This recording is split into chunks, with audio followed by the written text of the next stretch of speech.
Hello අම්මේ කියන්නේ. ඔයාම ගෙදර ඉන්නේ. හරි හෙට එනවද? හරි අම්මේ අපි ගෙදර ඉන්නේ. හරි ඕකේ බයි. චතු හෙට අම්මලා එනවා කිව්වා. මොකක්දනේ? අපි දැන් හෙට ගමනක් යන්නත් දාගෙන නේද හිටියේ?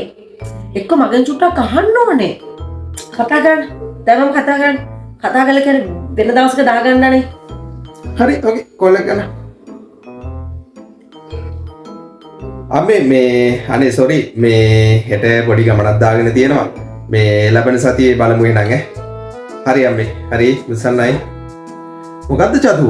අපි හෙට එහෙම ගමනක් දාගෙනත් නෑනේ. ඇයි අනේ ඔයාලගේ අම්මලා එනවා කිව්වට පස්සේ එහෙම කරන්නේ? හරි නෑනේ.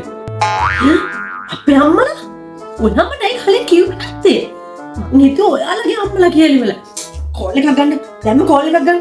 අරගෙන එන්න කියන්න. इनकार के बहाने कई बार